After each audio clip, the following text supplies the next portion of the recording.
ഷമിച്ചേട്ടന്റെ മുഖത്തും ഷമിച്ചേട്ടൻ അഭിനയിക്കുന്ന രീതിയിൽ നിന്നെല്ലാം എനിക്ക് ഭയങ്കരമായിട്ട് തിലകൻ അങ്കിളിന് ഓർമ്മ വന്നു. അല്ലെങ്കിൽ പുള്ളിയെ ആസ്വദിച്ച് നിങ്ങൾക്ക് മതിയായിട്ടില്ല, അതുകൊണ്ടാണ് എവിടെയെങ്കിലും ഒരു ഇച്ചിരി എന്തെങ്കിലും തിലകന്റെ ഒരു ഫീല് കഴിഞ്ഞാൽ തിലകന്റെ മകൻ എന്ന് പറയുന്നത് തനിക്ക് അഭിമാനമേ ഉള്ളൂ എന്ന് നടൻ ഷമ്മി തിലകൻ. ഈ പേര് പറയുമ്പോൾ ഒരു എടുപ്പുണ്ട്, അതാണ് തനിക്ക് ആവേശം നൽകുന്നത്. അത്ര മോശമൊന്നുമല്ല ഈ പേര്.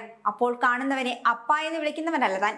തനിക്ക് വിളിക്കാൻ ഒരു അച്ഛനുണ്ടെന്ന് താൻ പറഞ്ഞത് ഈ അഭിമാനത്തെയാണ് സൂചിപ്പിക്കുന്നത്.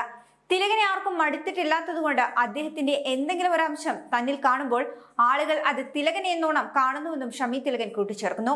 വിലായത്ത് ബുദ്ധ എന്ന ചിത്രത്തിന്റെ പ്രചാരണത്തിന്റെ ഭാഗമായി സംസാരിക്കുമ്പോഴാണ് തിലകനെ കുറിച്ച് ഷമ്മി തിലകൻ സംസാരിച്ചത്. ചിത്രത്തിൽ ഡബിൾ മോഹനൻ എന്ന നായകനായി പൃഥ്വിരാജ് എത്തിയപ്പോൾ ഭാസ്കരൻ മാഷ് എന്ന കഥാപാത്രമായി എത്തിയത് ഷമ്മി തിലകനാണ്. തന്റെ പ്രകടനം കണ്ടപ്പോൾ തിലകനെ ഓർമ്മ വന്നു എന്ന പൃഥ്വിരാജിന്റെ വാക്കുകൾക്ക് ഷമ്മി തിലകൻ നന്ദിയും പറയുന്നുണ്ട്. ഈ ഒരു പ്രോത്സാഹനം തനിക്ക് മനസ്സിൽ തട്ടിയ ഒന്നാണെന്നും അതൊരു അവാർഡ് പോലെയാണ് തനിക്ക് തോന്നുന്നതെന്നും ഷമ്മി പറയുന്നു.